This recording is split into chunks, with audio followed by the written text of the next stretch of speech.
Hello YouTube. An ideal opportunity has presented itself for me to explain to you exactly why you do not use cement on older properties.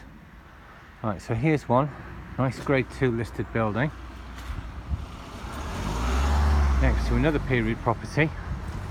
So I'm removing the lime putty, the aged mortar from this earth built property next to another earth-built property which is being repointed with cement.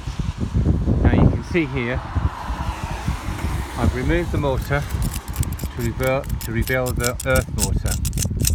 I've removed the putty to reveal what is essentially subsoil, sand and quicklime.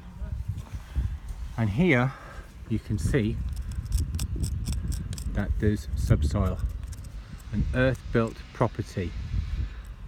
Now you can see where I'm going here. Here's the cement. Whoever did, well, I know who did this actually, but they had absolutely no idea whatsoever why they were doing what they were doing, because you can see they've actually just covered over the porous mortar. So now it's not possible for moisture to be whipped away by lime mortar, because we've got non-porous cement, and then this is left to there's nowhere for any moisture inherent in it to go. Now this will hold on to moisture, and that's why it needs the lime mortar on the outside to get rid of it. And so this has been plastered all over this house. It's an awful job. It's devalued the building tremendously, because it now needs thousands of pounds worth of work to make it operate mechanically, to make it operate properly mechanically, for all that moisture to make its way through the joints, and also for the moisture to be sucked away from the face of the stone when it gets wet. So now any harmful salts which are left sitting here in winter from rain just stay. There's nothing to pull them away, and so you've got what's the start of the erosion. You can see the cement mortar standing proud there. That's what's going to happen all over this property eventually.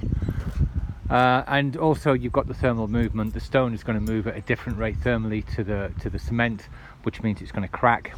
Moisture is going to get behind there, and it never leaves. All that happens is it just sits there waiting for winter, and then you get the really freezing cold winters, and it then pops the mortar, and then all of a sudden my house needs repointing.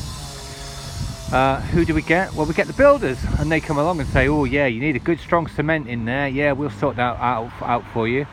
And they put an even stronger cement. I mean, you can tell by the colour of that, the greyness indicates a high proportion of ordinary Portland cement.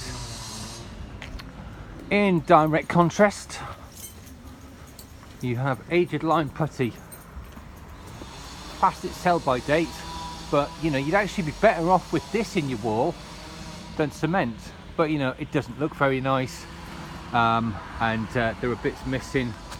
So the earth mortar is exposed, which means it's really got to come out, because it's past its sell-by date. So I hope this has helped you to understand exactly why you don't waterproof, why you don't seal a property with cement, because it needs to be vapor permeable.